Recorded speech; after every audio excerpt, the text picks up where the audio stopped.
Hello, my name is Ricky Safer, and I'm the founder and volunteer CEO of PSC Partners Seeking a Cure. Welcome and thank you so much for joining us tonight for PSC Partners' third webinar in our Embracing Diversity in PSC series.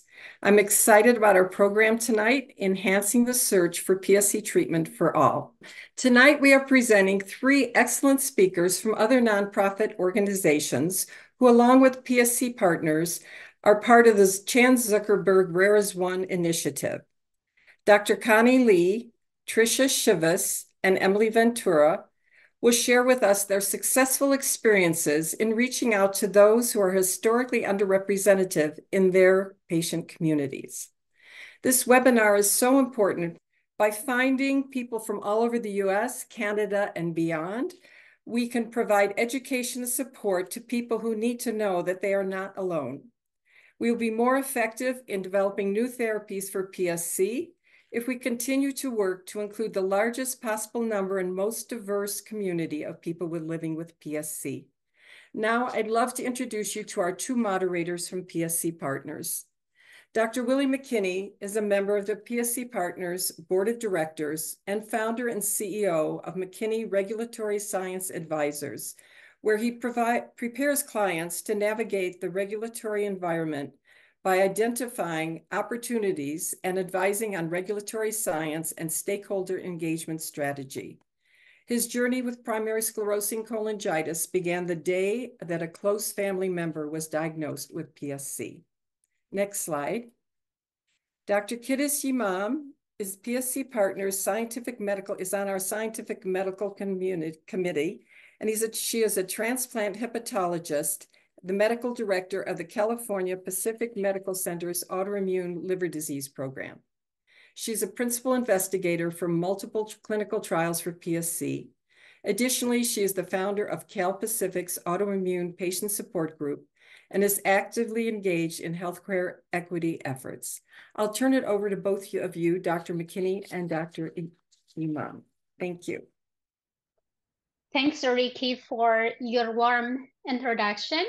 And I also would like to thank our speakers for joining our program, as well as our attendees that are joining our program in the upcoming discussion today. Willie, do you want to welcome? Yes, I'd like to say thank you. Thank you, Ricky. Thank you, Dr. Yimam. I'm looking forward to hearing our speakers today. Okay. I like to briefly summarize next slide.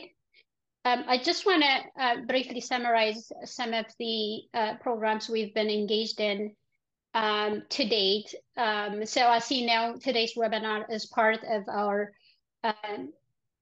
Embracing Diversity webinar series, which is being organized by the PSC Partners Health Equity Committee.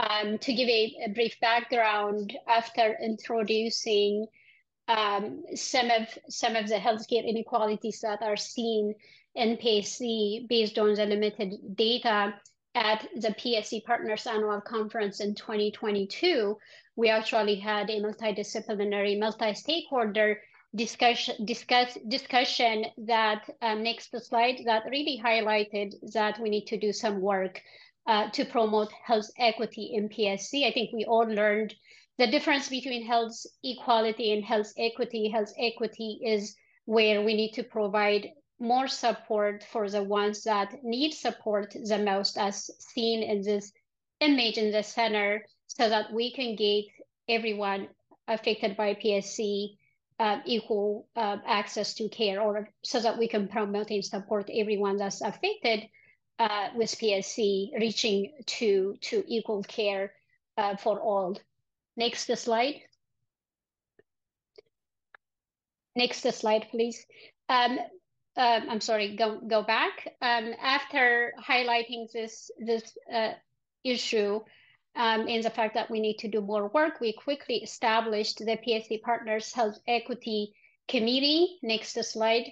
We've been engaged in very dynamic, like I stated, one of the programs that we initiated is this webinar series, next slide, which is called Embracing Diversity in PSC. we had our first webinar around November of 2022. This is where we actually had an open conversation about some of the steps that we all need to take to promote health equity in PSC. We had, again, a multi-stakeholder, very dynamic and very helpful, insightful discussion, which included patients, caregivers, clinicians, researchers, pharmaceutical company, and patient advocacy group, i.e. PSC partners. Next slide. Some of the steps that we actually took after that very dynamic discussion was forming PSC patients and caregivers ambassador program. We have been very fortunate to have very helpful members of that group that have been advising us what to do, where to do it, and how to do it. I can't thank them enough for all the things that they've done so far. We also initiated a PSC Health Equity Survey, which will be relaunched in the next few weeks, so stay tuned. We also were able to increase engagement of a diverse patient group to PSC Partners Conference, as we've witnessed this year, that we had the most diverse attendees to date. Hopefully that will continue to expand. We also have been very lucky to have a generous donor who was able to donate to establish the PSC Partners Conference Scholarship Fund, where we were able to provide $1,000 per person for those that actually were interested in attending the conference but had limited resources to do so. We learned that our generous donor would be extending this offer, this support for our upcoming conference in 2024. So this has been very helpful. Additionally, our committee has been focusing on the importance of engaging and reaching out and including a diverse patient population affected by PSC into clinical trials and drug development. As a result, we were able to hold this very insightful webinar in March of 2023 with FDA Associate Commissioner for Minority Health and the Director of Minority Health and Health Equity, as well as the Director of FDA's Office for Orphan Product Development. This webinar has been very insightful, and we will continue to advocate and support, again, inclusion of a diverse patient population to clinical trials. Next slide. Next slide, please. So, Willie, I'm going to transition this to you. Thank you very much. You know, I always say, if you want to accelerate your journey and your learnings, then talk with people that are 3 steps, 4 steps, 5 steps ahead of you. And so I'll say that's what PSC Partners is doing tonight. We have 3 wonderful speakers, and I have the opportunity to introduce the first speaker, Dr. Connie Lee. So let me go ahead and do that. Dr. Connie Lee has been the CEO of the Alliance to Cure Cavernous Malformation since its founding in 2002. That's a mouthful, isn't it? The Alliance to Cure is the only patient research foundation for cerebral cavernous malformations in the U.S. and has led the way in multiple critical areas, including the establishment of the Baca Family Historical Project and breaking barriers for Black health empowerment. Dr. Lee assisted in the passage of U.S. Senate legislation calling for increased awareness and research for the illness and serves as patient liaison to the NIH and patient advocacy umbrella organizations. Welcome, Dr. Lee. We look forward to hearing your presentation. Thank you so much for having me this evening. PSC Partners is one of my favorite patient organizations, and I love all of the work that you do. I want to, next slide, please. I want to talk a little bit, and next slide again. First off, about some of the things that were already mentioned in the introduction, which is that this is doing work around diversity, inclusion, equity, and accessibility is important for a variety of different reasons. It is the right thing to do. I mean, I think that bottom line, that is the importance of this work. But I think also we're getting to a point where it is important as we're developing treatments to recognize that not every treatment is going to work for every person, and we need to understand better how treatments work. And we're not the only ones who think that. FDA thinks that. Right now, when a drug enters phase 3, FDA is requesting that a drug company come up with some sort of diversity recruitment plan and present that to the agency. So if we want our medicines to move forward in a relatively quick way so that we can get the care that we need to be inclusive. We need to include everyone. So starting off, what's cavernous malformation? Our disease, we didn't name it, or we would have come up with a better name. Cerebral cavernous malformations are abnormal blood vessels in the brain or spinal cord. They're in the capillary bed. Blood moves through them slowly. They look like raspberries or mulberries. And then when you see them on MRI, they look like popcorn with a black ring around them. The problem with having one of these is that they're leaky, and they also are prone to hemorrhage. So our patients frequently will have strokes, they will have seizures, and right now we don't have any treatments except for brain surgery or spinal cord surgery. In the general population, we see about 1 in 2,400 people get a diagnosis. So we're on the common side of rare. But there are 2 populations that are very special that I want to talk with you about this evening. Next slide, please. The first is the Hispanic population in New Mexico, El Paso, southern Colorado, and a little bit in northern Mexico. In this population, instead of being 1 in every 2,400 people, it's 1 in about 50 people has this illness. And the reason is because there's a founder mutation that has been passed down generation after generation since the 1600s. This is an illness that every child of someone who's affected has a 50% chance of inheriting it. And frequently, people don't start having their first symptoms until they've already had kids. So they don't even know that they're passing it on. And in a long time ago, they didn't even know what it was because the symptoms are so variant that it was hard to put it together as even being one illness. So now we believe there are about 30 to 40,000 people in the greater New Mexico area who are affected, mostly undiagnosed. We worked in this community for years. We started in 2006 trying to do health education, medical education for the folks that we believed were at risk. And we got no traction, none. Folks didn't want to hear about it. They didn't want to talk about it. This was not something that interested them. So we started then actually listening to what was important to these families. And what we heard around 2016, 2017 is that genealogy is important to these families, understanding how they are connected to the original Spanish settlers of New Mexico is something that they take pride in, something that they want to know more about. And so rather than being medical forward, we started a project called the Baca Family Historical Project. The Baca family, we think, is the founding family in the state of New Mexico. And in this, we started running community workshops in libraries, museums, community centers. We offered information about the history of the Baca family in New Mexico, family tree workshops. And then we introduced, and by the way, if you are a member of the Baca family, you may be at risk for this disease. And if you would like some free genetic testing, we can offer that right here. And 4 weeks later, your doctor will get the result.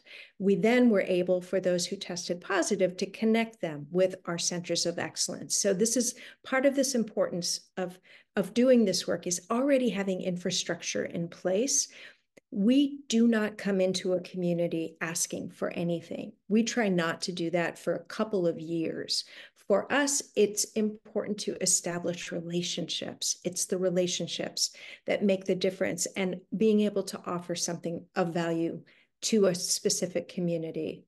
So we went on to train every single community health worker in the state of New Mexico, all 800 of them, and some in the surrounding border areas.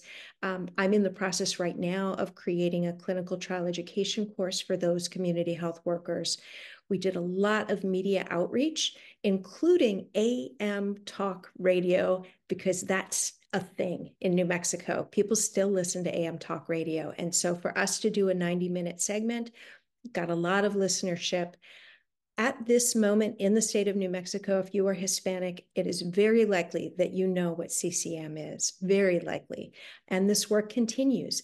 We have been able to advocate with the state to begin funding the work that we had been doing. So they now have set aside in appropriations over $800,000 to hire staff at the University of New Mexico, do genetic testing, and continue the work that we had started.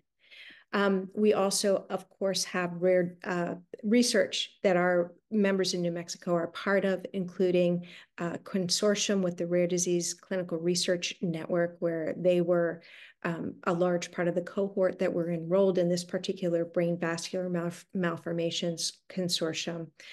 We do a lot of research through the University of New Mexico, and we even now have a mouse model that is specific to that founder mutation that we intend to use going forward for gene therapy specifically for that population. Next slide. Next slide, please. Thank you. And then the second population, the second group that we have programming that is very different from our BACA Family Historical Project is for our Black patients. CCM is not more common among Black patients than it is among any other ethnicity, but it is also not less common. And that's what we were struck by around 2020 when the drug companies started coming to us asking us about demographics and what does our patient registry look like and what do the other clinical databases look like around the country. And we recognized what a poor job we were doing of capturing, not just capturing, but of engaging Black patients in our work, in the research, just knowing who our Black patients are. We didn't know them. And we didn't know if it was a failure of diagnosis, that folks weren't getting diagnosed to begin with, or whether there was a failure of engagement. And so what we started to do was listen again. And this is where it always starts. We started to listen. We developed a study, a qualitative research study, to interview the patients that we did know, to understand what their needs were. And what we heard is that people were getting to diagnosis. This was not so much an issue. It's everything that happened after that. Folks were not getting aftercare. They were not getting supports. And so our patient program started as a second look program where when a patient would find us, and frequently people were starting to find us and more, we would sit and talk with them about, all right, what do you need at this point? Do you need a connection to one of our centers of excellence? Do you need help with insurance? Maybe we can hook you up with the Patient Advocacy Foundation. Do you need genetic testing? That's something that we can take care of internally, et cetera, et cetera. We have a separate Facebook group and separate monthly Zoom support and education group meetings. We now have some members of that community who have been trained as peer supporters, and so we can do some matching. A good number of our Breaking Barriers patients have gone through speaker training so that they can represent our organization and bring their experience, their lived experience out into the community. And then most recently, we've received a grant for a DEI audit of our website, just to make sure that our website is reflecting the values of our organization. More recently, we have been thinking the long game. And for us, the long game is encouraging Black physicians to choose neurology. Right now, only 2% of neurologists are Black. And so that's a number that needs to change. Black patients get better care from Black doctors, and we want our patients to get the best care that they can. So what we've done is We have co-sponsored Neuroscience Interest Day for a historically Black college, for all of the historically Black colleges and universities in North Carolina, and that was hosted at Duke. We are running a pilot right now where we are offering stipends to Morehouse School of Medicine first-year students and partnering them for 8-week summer research experiences at our centers of excellence. We are offering stipends also to fourth-year students who match with neurology programs, just sort of as a thank you, more than anything. And then we are bringing in neurologists who are already in practice, who can speak to interested Morehouse students and share a little bit about what their experiences are. Ongoing, we monitor demographics in all the research we conduct. And we have worked with a pharmaceutical company to adjust the way they're doing business. So we developed a patient-reported outcomes measure. We convinced the pharmaceutical company that they needed to offer stipends for participating in the development of patients. And yes, that helped improve the diversity of the group that was participating. So my last slide here, as I have a few more minutes, is what our organization does and how we look different, especially over the last few years. We have decided that it's important to have a specific committee of our board that is our DEIA committee. That committee meets bi-monthly. It's probably our largest committee now. And it oversees and evaluates the DEIA programming that we do.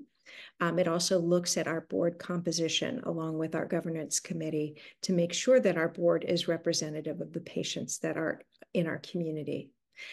We also, and this is very important, always make sure that there's enough funding for DEIA efforts within our budget.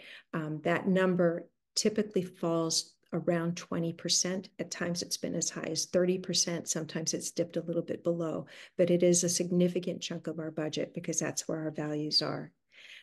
We also address accessibility.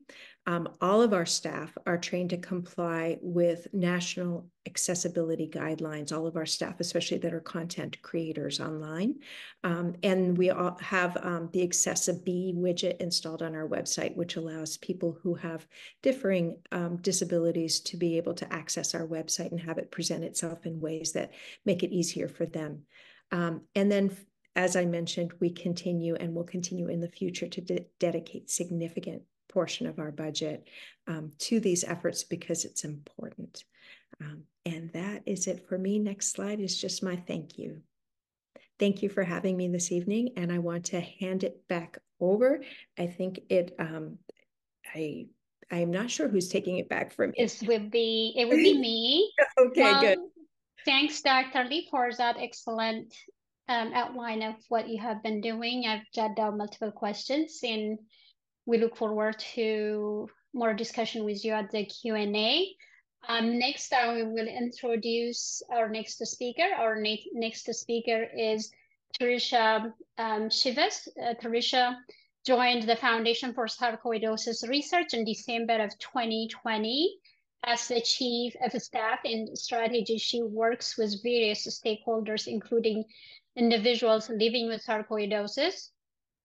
Through her career, she's built a strong stakeholder relations, created comprehensive patient engagement and awareness programming. She's also developed robust diversity, inclusion, and equity programming. She's worked with NIH, FDA, and industry to expand the therapeutic pipelines and to increase patient centricity in drug development, which is really important.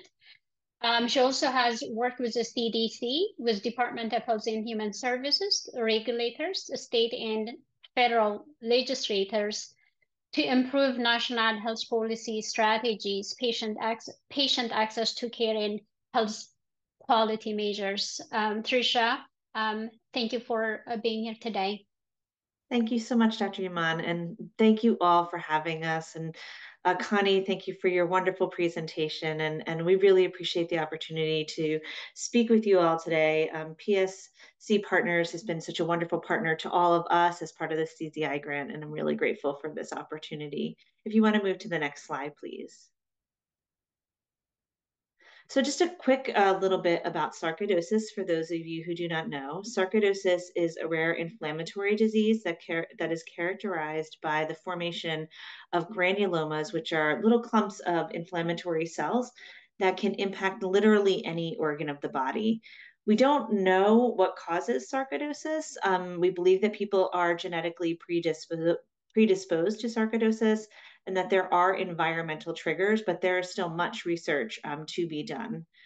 And the way that I'm going to frame today's discussion from my standpoint is to talk to you all as you're thinking about evolving your own equity approach to addressing concerns for education or outreach or other pieces of your programming. I'll discuss some of the ways that we have done that and highlight some of the strategies that we have found to be really helpful. So if you want to move to the next slide. So the first thing that we always think about, and this was the step that we took, was to do our research. So we thought it was critically important for us to understand our own population, at least as we understand it now. And I say at least as we understand it now, because one of the things that is really key in this is we know, for example, that the African-American population has the highest risk for sarcoidosis. And I'll go through some of these other statistics. But we've also learned through the course of similar work like this that the Hispanic population is underrepresented in sarcoidosis. And it doesn't actually seem to be correct from what we know about the disease and the types of exposures. So that's part of the research that you learn. Sometimes you are able to highlight some of those differences, and other times you're able to highlight something that gives you pause and raises a question. And I believe, Connie, you raised that same question about what is the cause for this? What might be happening underlying that? But with the Black sarcoidosis community, we did discover that there were really significant differences between the experiences of Caucasian who are living with sarcoidosis and Blacks who are living with sarcoidosis. So Blacks are 2 times more likely to have sarcoidosis. They have 9 times the hospitalization rate.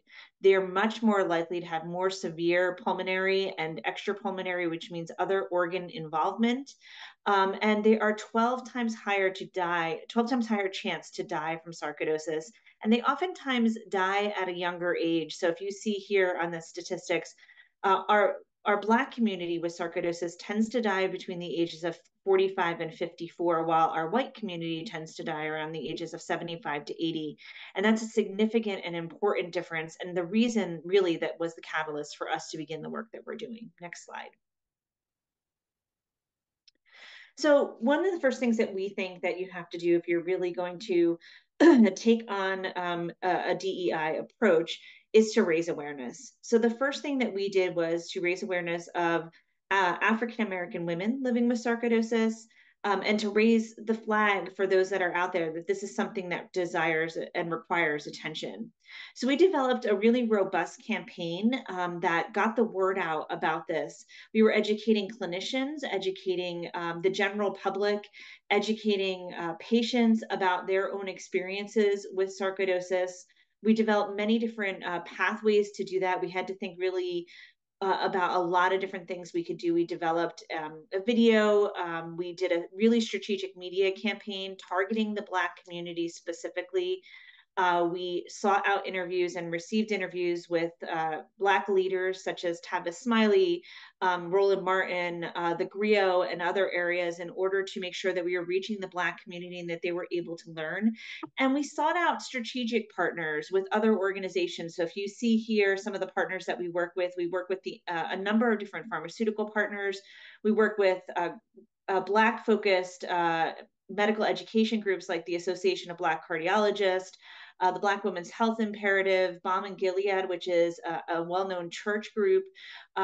We worked with the NIH and many, many institutions in order to get the message out, spread the message, and start thinking about other ways that we could target this.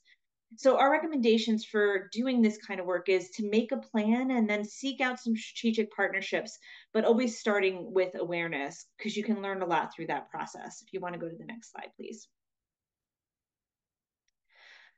A next really critical step is to build out your leadership committees. And I was really pleased to hear at the beginning how much work you all are doing in building out your leadership committees and giving direct attention to this so that you have good sounding boards and people that are strategically driving the work that you're thinking of doing in this space. Our leadership committees, as you see here, consist of both patients, caregivers, and clinicians. And so one of the things that we had done when we first were thinking about doing this campaign is we put out a call to our community, inviting any Black women, because it was a Black women campaign that we started with, who would like to be part of this discussion. We received 85 applications in just 2 weeks, and we only wanted about a 15-person committee. So we had to think really seriously about how we continue to engage with all those other individuals who raised their hand. And so we created, in addition to the committee members that you see here, we created strategies for ways that the other members who had raised their hand could continue to engage, be a part, and provide us feedback, and created a stronger feedback loop.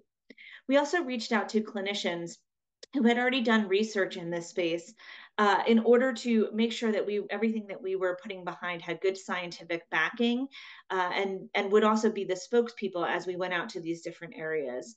And then the committee that you see in the bottom is the committee that has continued, in addition to the women that you see on the top left, the bottom right individuals are others who have continued to raise their hand and are now helping us with advancing further work that we are doing. If you go to the next slide, please.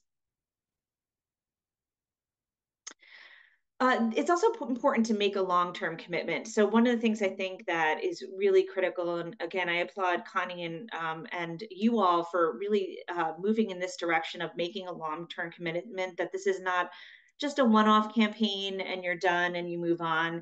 By really committing your budget, your time, your board's efforts, your own thoughts to this, you can really start to build out a multi-year strategy and have something that can really have a lasting impact within the community. You're going to see some changes over a short period of time, but as I think Connie highlighted, many times you need to build the infrastructure first, and then you need to start thinking about how you can bring about longer term changes. So it takes a lot of forethought and reflection and understanding that change doesn't happen overnight, but change can happen if you stay long-term committed to this. You can see here our next stage of our campaign, which we call Ignore No More, was Act Now, which is Advanced Clinical Trials for Equity. And so we really thought that if we wanted to really address the challenges that we were seeing as far as the issues with mortality and hospitalization, we really needed to have a better understanding of the disease. In order to have a better understanding of the disease, we needed participation in research and clinical trials. And so this required us to really think about what was happening with regard to the ways in which we were inviting people to be part of clinical trials. It's often discussed as we would like to get more Blacks in clinical trials, and we think that that's a paradigm shift that we really need to make. It's not about getting more Blacks into clinical trials. It's about having conversations that allow Black individuals to really think about whether clinical trials are the right option for them. Can you go to the next slide, please? So we did create our own strategy for this particular campaign. We started off with a survey that we put out to the Black community. We had the hope of receiving 200 respondents, and we're super pleased by the Black community's response. And we had received over 400 respondents, making this very important survey statistically significant for our community. We followed that up by a key opinion leaders thought workshop where we invited lots of folks that are leaders in the space to come in and look at those data and then provide recommendations off of what they had learned from the data.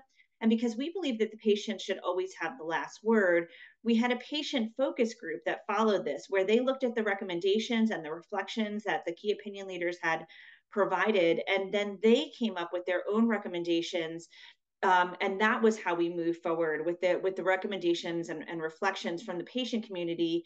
after they considered whether what was put forth by others was feasible, really met what their needs were, and was the way that they would like to move forward. In May of last year, we hosted a congressional briefing and issued a white paper, a 62-page white paper that unveils all of the different learnings and the feedback that we had received from the different committees, and is really the blueprint for how we continue forward from here. Next slide, please. Just a very key high level, some of the learnings that we had received from this work. Many times people will talk about Tuskegee and the importance of Tuskegee in clinical trials for the Black community. And though this was noted as being true, one of the things that came out of our survey that we thought was most important was most of the time people weren't participating in research or clinical trials because they weren't being asked. And so now the historic bad behavior of the past has become a barrier for clinicians feeling comfortable enough to ask patients if they would like to be in these clinical trials at this stage. So the first thing we need to do is start thinking about and asking patients about clinical trials. The other piece of this is many of our clinicians will say when we talk to them about this statistic that they don't ask patients because they don't fit the criteria for a particular clinical trial at that time. But conversations about clinical trials should be going on all of the time. They don't need to be specific to a particular trial. In fact, a lot of times when it is specific to a particular trial and that has never been discussed before, it's too overwhelming, especially for the Black population, and they're not ready to move forward at that time. In addition, we had found out that there was a lot of concerns about trust, and I think Connie did a really nice job talking about the ways that she is building trust and how important trust building is within the different communities. That clinical trials were too expensive for people to participate in, including time off of work, childcare, travel, all of those different pieces. More education needed to be out. And this one was, I think, one of the most surprising, which was there was a need for job flexibility because there was fear by a lot of our patients that they would get fired from their job if they tried to participate in clinical trials. If you want to go to the next slide, please. So we did get the message out publicly. As I shared, this is pictures from our congressional briefing. We had bipartisan participation, and Representative Danny Davis and Representative Eleanor Holmes Norton, who both shared their view on this. And we've been continuing efforts on Capitol Hill simultaneously to the other work that we're doing. So another piece I would recommend is not only get the message out publicly, but also think about multi-pronged approaches. And again, I think Connie showed that as well. It can't just be one angle that you go in. You have to think about multi-pronged approaches for addressing these concerns. Next slide, please. So for us, we went into our congressional briefing with 3 different asks: more funding for sarcoidosis research. The Family Medical Leave Act does not make it clear that clinical trials are protected. So people who were expressing fear of being fired actually have some legitimacy underneath that fear because that is not necessarily a covered part. So we asked for clarification in the FMLA that made it clear that individuals who were participating in clinical trials would be able to participate. And we asked for a tax credit in response to some of the concerns that our community was raising with regard to fund. And we didn't ask for a tax deduction, but a tax credit, much like we received during COVID for childcare credits, where it's cash in hand that's provided to those that are participating in clinical trials. We believe there really needs to be a paradigm shift. Clinical trial participants are heroes. They're civil servants that are literally giving their body to advance science, and we need to start treating it with that in mind. If you go to the next slide. Can you click that one more time? Oh, nope, I guess that somehow my title didn't pass over. If you can go back one, sorry. So the FSR initiated, in addition to thinking about this, we also thought about what else we need to consider when we're thinking about the reasons or the causes for this. And one of the things that we noticed when we were thinking about this is clinical trials is one aspect, But many times our patients weren't eligible for clinical trials, our Black patients in particular, because by the time they got to centers where they might be eligible for clinical trials, their disease had advanced too far, or they were no longer healthy enough to be able to be participants in the trials. And so that made us think about, we really need to do a better job with diagnosis and referral. And we issued a public health project to address these issues. If you want to go to the next slide. And so the public health process that we developed was called our Community Engagement Commission. And this helps us to work directly with large center clinics, academic centers, and then also safety net clinics and federally qualified health centers that are oftentimes serving populations of individuals, especially Black individuals in our communities. We also work with historic Black colleges and universities and others to really explore ways to improve that diagnostic and referral process and try to expedite that process. If you go to the next slide, please. These are just a few of the learnings. I think the key one here is that your hospitals may not have as good of a sense on how to build relationships with the community as they even believe they do. And so it does require a little bit of work to think about what that building can be. And this is a great role for advocacy organizations. I'll move to the next slide, please. And so what's our next stage? Our next stage is we decided that a lot of the issues that were raised by our community are not exclusive to sarcoidosis, and that really what we need to do is come together. And I think you've seen this as a theme throughout everything that I've been presenting. Collaboration is everything. No group can do it alone. Although we are focused on sarcoidosis as a disease, in truth, the issues that we're talking about are systemic, and we need to really get involved from a systemic standpoint. So the clinical trial equity work that we are doing is now we've developed a coalition, and this coalition is going to take the learnings from that white paper and turn it into actionable things that we can change. If you go to the next slide. And so on March 21st, we announced our commission, and you can see some of the great speakers there, and I'll move to the next slide, please. And so our steering committee that has been established with this, which includes great partners like the American Heart Association, the American Thoracic Society.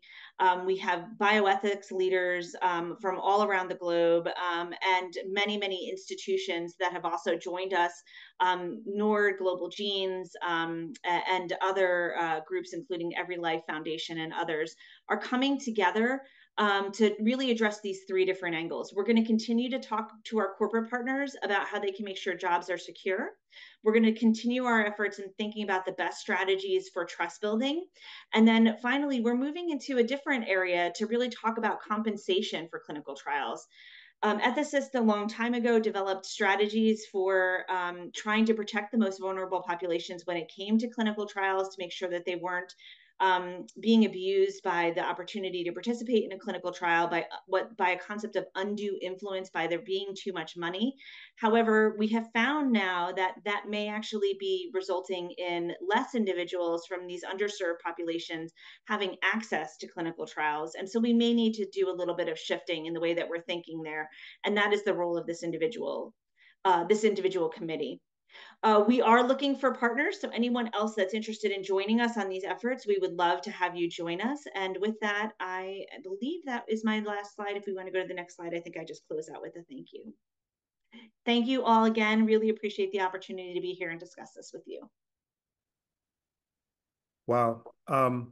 Thank you very much, Tricia. That was very impressive. Clearly, you guys have developed a program that allows you to not only connect with the community, but get the community involved in solving the problem. I'm looking forward to, I see some of the questions, and they're fantastic questions, and I'm looking forward to talking with you a little bit later, if that's okay. Now I have the pleasure of introducing Emily Ventura. She is the co-founder and executive director of Progressive Familial Intrahepatic Cholestasis Advocacy and Resource Network. Established in 2018, PFIC Network's mission is to improve the lives of patients and families worldwide affected by PFIC. As the mother of a PFIC patient, she's deeply connected to this work. Prior to founding the PFIC network, Emily had a long career as an ICU nurse, which gives her unique insight into both the clinical and personal sides of the rare patient experience. And I turn it over to you, Emily. Thank you so much for that warm introduction, and thanks for the invitation. I really do feel humbled to be here. You mentioned that you're bringing in other groups who have advanced in these areas, and really I've been learning from PSC partners and from these other groups since I entered into this space. We're going on 5 years for our organization right now, and Ricky Safer was really one of the first mentors that I've had in the community. And I just think that everyone here is a really great example for wonderful advocacy organizations. So thank you for having me. So I think Trisha and Connie really set me up nicely to take a little bit of a different perspective here. The work that we've done is more in the global community, and we have done a lot of work to create leadership infrastructure to do the same type of education, empowerment, awareness efforts that you have, but again, take that to global engagement strategy. So I'm going to go ahead and talk about our Project Reach, along with our international alliance. Maybe. Okay. So PFIC stands for Progressive Familial Intrahepatic Cholestasis. It's a complex disease that's diagnosed through clinical evaluation, liver biopsy, and genetic testing. It's a cholestatic liver disease, very similar to PSC. Patients are diagnosed with the disease at a very young age. Typically, it often leads to liver failure requiring liver transplant before the age of 10. The most common symptom is a severe and debilitating pruritus or itch, which I understand this community is very familiar with. And according to recent findings, there's an 87% mortality rate if PFIC is left untreated. So PFIC Network is a US-based organization. We collaborate with global leaders to promote advocacy, resource sharing, and relationship building. We've been inherently global since our start. Myself, I'm a co-founder along with 2 other parents. One's in Maryland and one actually is in Australia. So really from the beginning, we have had a global reach. And through, we've had success with clinical trials, and recently we've had 2 drugs that have been approved for our disease, which we're really grateful for. But that's been really interesting to tackle globally because, FDA approves a drug here in the United States. EMA will approve a drug for European countries. But then you have, our co-founder in Australia is kind of watching and advocating from the sidelines. And there's a whole nother landscape there to navigate in Australia and other communities. They're just kind of waiting for these things to be developed.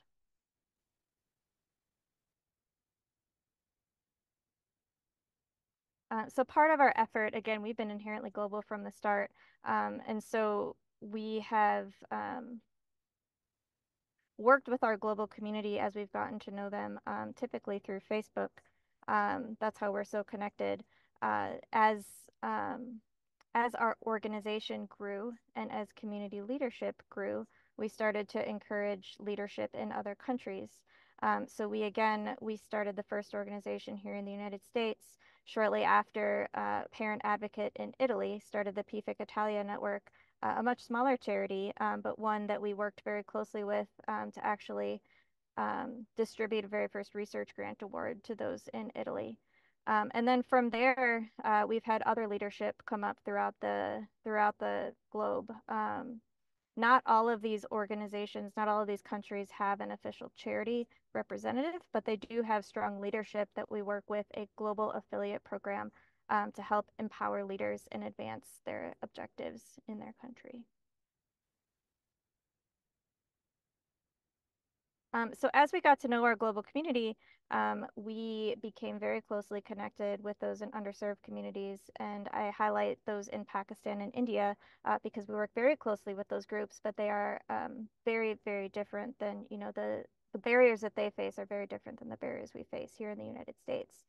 So as we got to know these communities and through these connections, we began to understand these challenges that patients face in these regions. And again, they're very different. So lack of proper healthcare infrastructure, desperation and limited disease understanding, no education whatsoever, social stigma as a risk for seeking care. So there's some cultural considerations there. And then access to basic care, including vitamins and formulas, which are vital for management of this disease. So these are some very basic things that these communities face. So as we became aware of these issues, we recognized that in some parts of the world, clinical trials are advancing, and we're talking about, FDA approvals and gene therapy even. But then other parts of the world, they're still trying to get basic care. And so as our awareness grew, we started to think, what is our role here? We can't just, be connected with these individuals through the community. We can do our best to provide education, provide resources, but really they need solutions. And so we began to view our role as the network as one that could empower change. And we relied on those close relationships of other advocates to really help build solutions with their boots on the ground. So we started to encourage certain international efforts. We started to get these patients to share their own stories rather than us sharing their stories for them. Providing data by making our patient registry accessible to these patients. Educating. So we had an educational brochure that we had created for patients, and we translated that brochure into 19 different languages. And then advocating. So really teaching these advocates what it would take to be their own advocates in countries that really just don't support that naturally. And so again, we began to view our role as the network here in the United States as one that could stimulate change. But progress would really only be made if we were able to enhance the efforts of those patient advocates and clinician experts who are on the ground in these countries. In the interest of time, I'm going to move past this slide, but it's really powerful. Sunira Dashad is a mother who is in Pakistan, and she recorded a video along with 2 other women in other countries who recorded a video in their own language. And we shared this at our family conference, and it's really her sharing her own story and advocating for more solutions for those in Pakistan. So from these efforts, we organized Project Reach. And so Project Reach, next slide there. Project Reach was a 3-part framework. So essentially, we tried to structure and build resources for these communities. So it was a 3-part workshop series focused on education and outreach, and then we had a needs assessment survey tool that we did with those attendees. We provided translation and interpretation services so that people could attend in their own language. And then we utilized a one-on-one engagement strategy with a healthcare provider in those countries and a patient advocate who worked together alongside us to co-create an outreach plan. We learned that we're very connected through Facebook and through email, but those in these other regions really use WhatsApp and other modes of communication more strongly. PFIC Network took on the administrative tasks of organizing the workshop times, developing the materials and the needs assessment survey, which we put through our RedCap platform so that we could have better data quality. We created and translated the outreach materials, and we organized interpreter services. It was a 3-part workshop series. So the very first workshop was focused on education because we recognized that those who were going to be coming to this call may not have had any disease education to date. And we were absolutely in a position to give that. So we had a minimum of 1 healthcare provider, myself, and then the parent advocates and the community members who were on the call. And we dedicated half the call to just basic disease education and open Q&A. Workshop 2 was focused on taking the survey, and we really took the survey together on the call rather than relying on patients or parents to submit their data post-call because there's loads of limitations in doing so, and we wanted true engagement. So we took the survey directly on the call, and then in workshop 3 we shared the results, and then we talked about what those results revealed and started workshopping solutions in real time. So from there, we created a 3-part action plan for each country. And so Project Reach was a pilot project. We focused on the countries of India and Pakistan at first. And so from the needs assessment survey yielded 3 main objectives. And then there was a few action items that came from that. So in India, along with Dr. Menon, who was our engaged advocate in India, we created a support group for their community, both in WhatsApp and on Zoom. And so that support group flourishes to date. We now have 2 parent volunteers who are located in India, different regions. who hosts that WhatsApp group. We do follow along. And then there's a monthly Zoom support call that Dr. Menon attends, where patients can just sit together for support and education. And it's all patients who are within India. We worked with our international alliance to create a global assistance fund. So it's essentially our financial assistance fund that we give to patients here in the United States.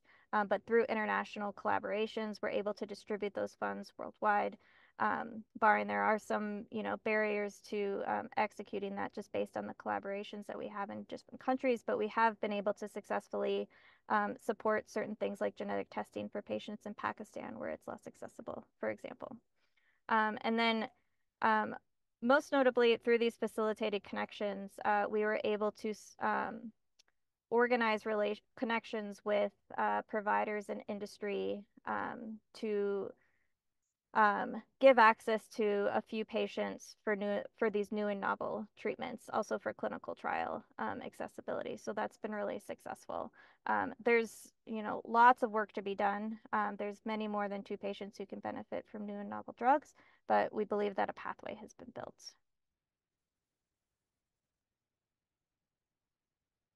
And so I'm just going to kind of skim through some of these challenges and lessons learned. So, this strategy really focuses on empowering leaders through outreach and education, adapting this approach to those who are in different countries. It's going to look different across the globe. And then, things like simultaneous interpretation and translation are great, but they're very resource heavy and they're very challenging to coordinate. So there's a lot of administrative considerations to keep in mind. And then creating actionable solutions that are sustainable requires nurturing bandwidth and lots of resources. So this was a really important strategy and initiative for those who are already diagnosed, and equipping individuals with education, support, and resources, and engaging patients in advocacy and research efforts. But it was not effective in finding and engaging patients who are undiagnosed. And so I think that would be a next step. This series highlighted that cultural awareness, socioeconomic awareness, and then extensive resources are all needed to embed an equitable approach to advocacy and research advancement across the globe.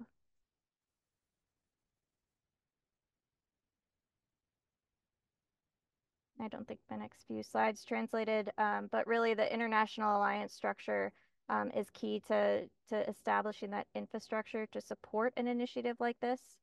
And then this last slide, I don't think it'll really play. Let's give it a try. Nope, but no problem. It just kind of highlights the importance, oh, here we go, of why we're all here in the beginning. Breath and dried my tears. I looked at myself in the mirror, but didn't recognize myself. The bags under my eyes were replaced with smiles. I took Tom in my arms, and for the first time since this all started, I held him tightly, and I believed. I imagined him grown up. I imagined him happy, and I realized that all of this I could do because of you. It made me think, I don't know what the future holds, but I will never forget your hug. Thank you. Thank you, because now, after 15 days that felt like 15 years, I'm finally making dinner.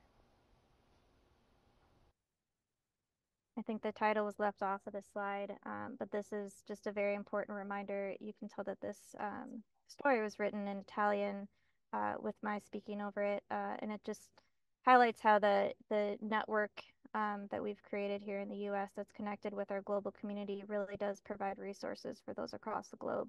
And those resources that support the education is really essential for improved quality of life for anybody who's diagnosed with PFIC, and that translates to these other rare diseases. So thank you very much for your time and for all those who helped to support Project Reach, and I'll turn it back over to the moderators. Thank you so much, Emily, for not only highlighting what you've been doing here in the US and additionally forming the International Global Alliance. I think that's something that we've been thinking about since we've found out that, for example, that South Africa, one of the main cause of liver transplant is actually PSC, and that we know that we need to reach out outside of the US in North America to find those patients and advocating support. So we have a lot to learn from you. On that note, I would invite all the other speakers to turn on their cameras so that we can transition into the Q&A, and my moderator is on, Dr. McKinney. Will, if you don't mind, I was going to take the first question. The first question would be for Dr. Connie and also Trisha. Dr. Connie mentioned about trying to recruit, more Black neurologists to be, I guess, recruiting more Blacks to train in neurology so that tailored care can be provided for some of our minority patients. We've learned from Trisha that some of the patients have reported that they have not been offered clinical trials, and that could be one reason why they don't participate. So I think we need to actually increase awareness of these rare diseases to the rest of the community that is non-minority, right, non-Black, as the care team can be very diverse. So what have you been able to do to tackle that, advocating health equity to the non-minority population? With what has been your experience? Because I think we need to do that. Thank you, Kidist. I think for our organization, it was a heavy lift. I can tell you that we lost at least one major donor as a result of the work that we were doing, not so much with the Hispanic community, but definitely with the Black community. Again, and that was because the disease is not any more prevalent in the Black community than it is anywhere among any of our other groups. So our response was basically to ignore that because they were wrong, and to just keep moving forward because it was the right thing to do. And what we've discovered in the meantime is that we've financially gotten a whole lot more support than we would have ever gotten from that one major donor who fell away. And we can talk about individualizing our approaches, that it's not, even every Black patient that we meet doesn't need the same thing, obviously. And so for each patient in our community, we are trying to meet them where they are. And that's part of this, is meeting our Black patients where they are, or meeting our Hispanic patients in New Mexico exactly where they are. Trisha, did you want to add to that? Yes, thank you so much. And so for us, we had a period of time where there was a lot of confusion and frustration, I would say, by the community about the Ignore No More campaign. We are a 25-year organization. Unfortunately, prior to about 3 years ago, we were really not focusing our attention on diversity, equity, and inclusion. And we definitely were not focusing on, in our case, the group that has the highest prevalence and the worst outcomes of the disease. And so this was a large part of the conversation that we had to have with our community, to explain that targeted conversations are really necessary. One of the things that helped us, I think, in really gaining an understanding from the community was really by hearing directly from the Black community about how unwelcome they felt by FSR prior to us starting this campaign. Many of them had told us that they'd sort of been sitting in the shadows, but nothing that was being put out really ever looked like them or seemed like them. And so they didn't ever feel like it was their community, and they took what information they could from us, but they didn't feel like they were actually welcome to participate in the conversations. And I think even Emily's work that she's talking about, making sure that you're allowing people to tell their story in their own voice is a critical part of this, because there are always going to be people that maybe don't understand or resist. And in rare disease, it's hard, right? Because people are already feeling themselves left behind by society, by the medical community. And so it can feel a little bit challenging, but I think you can't shy away from being honest with those conversations and explaining the importance. And again, for us, I think the stories of how disconnected people felt resonated with our community in a lot of ways, because for the Black community, it was an indication that they were welcome.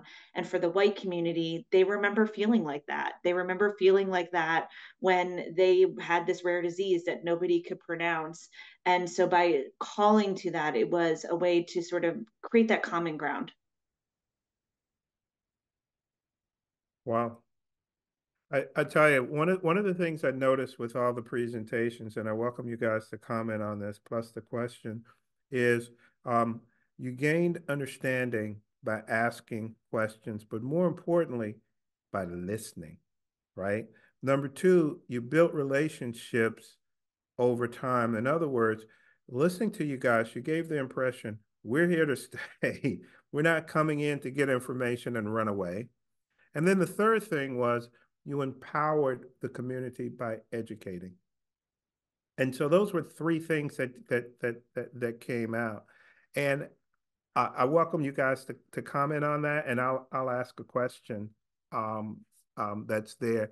And one of the questions is about clinical trials. It says, thanks for talking about clinical trials. If a clinical trial is not diverse, can the FDA refuse to approve a new drug? Which I thought was an interesting question. I'll jump in on this just as a start. So the FDA is really moving in a direction to try to have clinical trials be as a requirement more diverse, and there's been legislation that is being passed both with regard to the NIH and the FDA with regard to diversity in clinical trials that has never been passed before. So this is a movement in the right direction. I think there's still much work to be done here. I don't believe that a trial would ever not necessarily move forward at this stage without the diverse populations being a part of it. But there's concerns that we really need to be thinking about. And so you heard me talk about one of the issues that we faced as we started to really analyze this was understanding that many of the Black patients wouldn't be eligible for clinical trials because by the time they are reaching the opportunity for clinical trials at academic centers, their disease has progressed too far, or it is multi-system at that point, which excludes them, or they have other comorbidities, common comorbidities, by the way, in African-American communities, like diabetes or heart disease, which make it so that then they are no longer qualifying for this. And so there's some more work to be done with the FDA itself in the conversations that we're having to allow them to understand that the patients that are going to be taking these drugs are not perfect versions of someone with the disease. They're not someone who only has one organ involved or no comorbidities or et cetera, et cetera, et cetera. And it makes the data, according to the FDA, sometimes messy. And we understand that, but that is also the experience of the patients. And we need to have trials that are more reflective of that messy data so that we can help the people who need these drugs the most. If we're creating drugs for people who have the least affected versions of the disease, we're really missing how it's going to be helpful for those that actually have the most complex forms of the disease, who are the ones that need the drugs the most. Agreed. Thank you for that answer. One question that I have and also shared by one of our attendees is, Connie, I was impressed about how you guys actually understood what is important to the community and use that a way to get engaged more to the BACA community that was affected significantly with the cavernous hemangioma. So how do you advocate? How did you research that? Like, what do you recommend in terms of other organization figuring out and understanding what's important and unique? Yeah, so for the BACA family, it was actually kind of just coincidental. I was sitting in a meeting, a PCORI planning meeting, listening to the patients talk, and they were not talking about their illness. They were talking about their heritage. And I could see in their eyes, in their body language, that was where the real feelings were. They were not there to talk about what was happening in their brain. They were there to talk about Oñate and the other folks. So it, again, as Dr. McKinney was saying, it's a process of listening. this was what was important in this group. And then for the Black patients that we were working with, we very much thoughtfully sat down and wrote out questions and talked with them, one-on-one to try to understand what the experience was. And then we actually did qualitative coding of the responses so that we were trying to take as much of our bias out in order to really, really hear what was being spoken to us in terms of what their needs were. Okay. One of the things I noticed, and Connie, maybe I can't remember which presentation it was, but the graphics were so engaging. The colors were warm. The people, it was just, if you're walking by, you want to stop and you want to look and read. And so one of our listeners has a question, and I think it's a big, big question. I know each of you talked about reaching out and communicating and raising awareness, right? But we still have pockets, and you can't do enough of that. One of our listeners has had PSC for 15 years, and just now hearing about the organization. How do we, there's so much technology out there. How do we go warp in terms of communication and making people aware of what you guys do and aware of PSC partners? I'll just chime in and say that we were very lucky by the graphics that you're speaking of are very eye-catching. And that was the work of our committees that came together. You can see our colors are purple, red, and black, right? And the community that we were speaking with, all of our volunteers said, yeah, those are great, but those aren't like our colors. Those aren't the colors that are going to speak to, people in my world. Oranges and blues and reds and bold. And if you want to catch my attention on something, it needs to look in a way that I'm going to really gravitate towards that. And it's going to feel like it's home to me. And so we did a lot of work on the front end with our committees on thinking about what that looked like, straight down to what the hair on the woman that you see in the image looks like and the hair on the men looks like, right?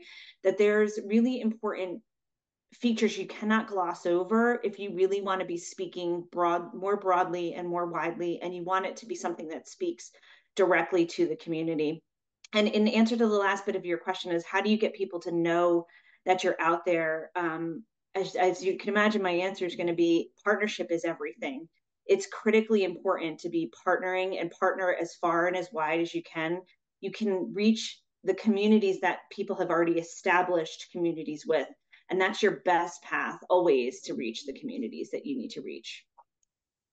Interestingly, there's a question about how do you reach out to find partners that are advocating for health equity and the advocacy work that you're doing. Like, how do you go about finding that? And maybe Emily, you can comment on that about how you were able to engage a global partnership, which I think we need to do for PSC. Yeah, well, absolutely. As well. I think it can pivot off that last question too. So the technology is key. I mean, I think having a strong web presence is a really good starting point. If you were only to start, one place, website, all the things that go along with that, analytics, SEO, the typical marketing strategies are strong. However, it's not everything. It's a really good start. It can draw people in. It can connect people. I think connecting people through education is really crucial. But not everybody has access to that technology, and not everybody's looking in those spaces. So my daughter was diagnosed with PFIC 10 years ago. And I grew up in an age of technology. I didn't find a community until she was 3 years old. So 3 years into her diagnosis, and I accidentally found it on Facebook, which I was not looking on Facebook. But then you turn to social media and there's this whole world out here. And I think that's how a lot of us, have connected with each other. So to your question about connecting with other advocacy leaders, social media is a great place to start and to find those connections. But I think going beyond that, and Tricia, you started to highlight this with partnerships. I think leveraging relationships and partnerships with providers, clinicians, experts, and then primary care providers as well. So the clinician networks, the specialist networks, we're, through, I think PSC shares a lot of the, the common networks through, ASLD, NASP, again, all of the liver disease spaces. So really connecting with those entities that have, that are focused on physician education, and not just tapping into the educational piece, but really getting to know those providers and having the providers get to know you, and the resources that you can provide for their patients. That's really where we started. So the global connections, kind of came to us through Facebook and through our, through those who we were connected to by peers, but then the relationships built over time because we were able to connect with providers in those areas, and then those connections kind of spiraled past that. But it's an ongoing thing. We've only really scratched the surface with what we have. I was going to tag team one question on that, Willie, if you don't mind. Most of you have talked about boots on the ground, how to do it best. Like we want to do that. So how do you approach that? I think that's the key thing, is that those who are on the ground do it best, so we have to recognize what can we provide and what can we support. And for us, it's education and that peer support. I can learn about these other infrastructures, these other, the needs of these other communities, but I cannot tackle the needs of communities in other geographies in the same way that they can. So I sometimes find myself as a cheerleader, kind of showing them what I've done in the States and then empowering them and supporting them in whatever way they ask. But really, I think the most effective leadership in other countries have been those who have been kind of empowered to do more on their own with support. Thank you. I'd like to share a brief story with you guys. When my daughter was diagnosed, we were not in a very good place, I tell you. And I went to the internet and started searching, and I found PSC Partners. Now, here's where it gets a little weird. I was looking at the pictures and I thought, they sure are awfully happy. Why are they so happy? This could be a scam. But you know what? We're going to that conference. If it's a scam, shame on them. And it changed our life. It changed our life forever. So I just thought I'd share that story of how we use the internet to find a community. One question I think is very interesting is, with the populations that you study, have you found any new symptoms or any new learnings that could be impactful for drug development or just some insight into the disease? I'd love to hear your comments on that. I'll start first. So we've got several things in the Hispanic community in New Mexico. There are some features that are very specific to that group, dealing with what the bones, the vertebra look like. When you look at them under imaging, they look different in terms of having inclusions that look like they're malignant, when that's not indeed what they have. But I think more importantly, what we've learned is what's missing. And that is, for our Black patients, our disease has skin lesions. There are cavernous malformations on the skin. Do you think we could find a picture in a medical textbook, in anything, of the lesions on Black skin?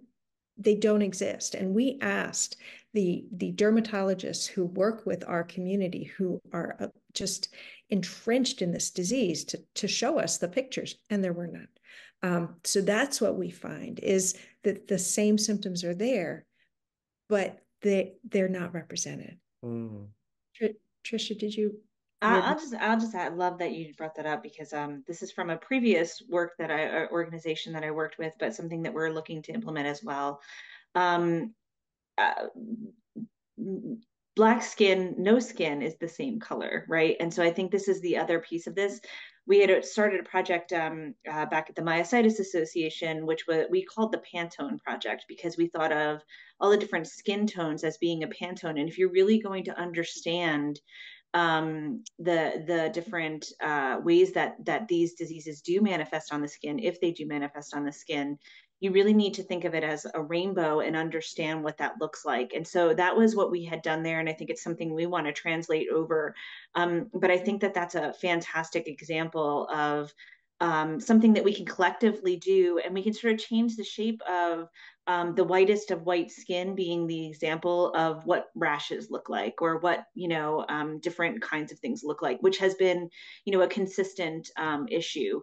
But to answer your question as well, Dr. McKinney, one of we've learned a lot, including the differences in familial connections to the disease, which is much higher for us with African Americans than it is with the white population. And that's really interesting. They tend to it's not direct genetics. It's not mother to father or mother to son, mother to daughter, or something along those lines, right? It is an aunt or a cousin, and so it's a lot messier, but it kind of points again to that genetic predisposition concept that we believe is tying into sarcoidosis. So it's sort of giving us a sense of what do we need to be looking at, and what might be similar environmental components that people are being exposed to that could be creating that, right? So it's creating new questions as much as it's giving us more information, right? Which I think the new questions opens the door for new investigation, and that's really where we think we're gaining out of this. One quick follow-up. When you talked about skin and the textbooks and pictures, I imagine those are the textbooks that our new physicians are using. So could that impact their ability to diagnose as well? Okay. Mm-hmm. All right. Yeah, that goes without saying. Yes, those are the textbooks, and yes, it impacts their ability. One of our attendees has a very good question. I think we need to address that. They said that as patients, caregivers, spouses, what should we be doing to advocate for those that are underrepresented or disadvantaged? What do you recommend that they do? I think I first think, and go well, ahead, Emily. I think first and foremost is just provide support. I mean, there's so much else that you can do and that we can offer, but I think when you provide support to someone else, and that's where trust building really starts. And sometimes you provide support and somebody feels supported and they go away and they're educated and they're empowered and they do all this advocacy and you never hear from them again, but they're doing it anyway. And on some levels, that's a win. That's not as often, but I've seen that before. I think, again, like when somebody reaches out, or if you know that there's a parent or a patient or a peer who needs help, empowerment, support, provide that support, and I think the door's open for all the rest of it. And I would say invite others to the table always, right? So whatever your conversations look like, look around the table that you're at, the conversations that you're having, and see if there's faces that you don't see. If you don't see faces at that table, that doesn't mean that they're not in the community. It means that they maybe don't feel welcome. So finding ways, I think, Emily, to your point about finding support, it's also about inviting others to the table and telling them you really want to hear from them, that their voices are more than welcome, that you're encouraging that voice to join you. And then following on that, always offering the benefit of the doubt that if a relationship isn't going the way you would want it to be working out, it's looking at yourself first, and offering the benefit of the doubt, because frequently it's a misunderstanding that can be resolved in just that way. It's just by looking at yourself first. And I think, and I want to give you an example just on the medical side. In our illness, a lot of times people have focal seizures. Focal seizures are not the drop down on the ground and get unconscious and thrashing, which are very obvious. They're the seizures where just one arm starts twitching or people smell things. In the medical setting, our patients will often go into an emergency room with a focal seizure still being undiagnosed and get slapped with a psychiatric or substance abuse label. So it takes getting to a place with physicians too, where with medical providers, that the benefit of the doubt is given so that the extra tests are ordered, so that the diagnosis happens, and all of us doing that for each other. I think that's a good step to get there. Yeah, it's always nice to have an advocate with you. I've served that role for my daughter. One question that's come up about physicians. Can you explain more how you found specialty doctors who are working in diverse and or distant locations? Seem like they would be pretty rare, maybe. We're lucky. We have one right here on the video, and she's just simply amazing. But yeah, can you guys comment on that? You're being kind. I mean, we do reach. We work with the Society for Black Neurologists. We work a little bit with the National Medical Association. So we look for partners, the way Tricia says. We look for partners. And then in our centers of excellence, we frequently find physicians who are thinking along the same lines that we're thinking. And that's part of the reason that they become our centers of excellence, and we move on from there and build things. Tricia? Also, I would say we ask our patients who is the people that they're seeing. So many times our patients are seeing people at large academic centers, but oftentimes they're also seeing other clinicians. And those are the clinicians that often are not invited to these conversations, and something that we've been very deliberate about, making sure the primary care doctors or their OBGYNs or these doctors that people are seeing on a more common basis that our patients identify as their champions, that they say are the ones that help them either get diagnosed or help them find care or help them with the day-to-day. Inviting them to the table for a totally different perspective is a really key thing to do, because many times they're left out. And one other group I'll call out here, and Emily, I'll look to you, but the nurses. The nurses are really leaders in this space and are the ones that have the most in-depth conversations with the patients. And so thinking about ways to bring nurse voice into this conversation is really critical. It can't just be clinicians, physicians. It has to be clinicians broadly who are serving the population. And I heard a little bit about nursing, well, medical schools, but maybe nursing schools as well. Sorry, Kidist, go ahead. No, I think we're like almost running out of time. I have 2 questions, but I don't know if we have time. Maybe I can just say it and you can email us. One of them is, what are some of the efforts in approaches that you've done that has helped you increase engagement of a diverse patient population to your social media platform or conferences? Like, what are some of the things that have been helpful? Was one. And number 2, like most of the initiatives that were discussed, there is a lot of overlap. Tricia, I was very intrigued about your legislative effort about, tax credit for clinical trial participation, and for FMLA leave being an important place where they can claim that time.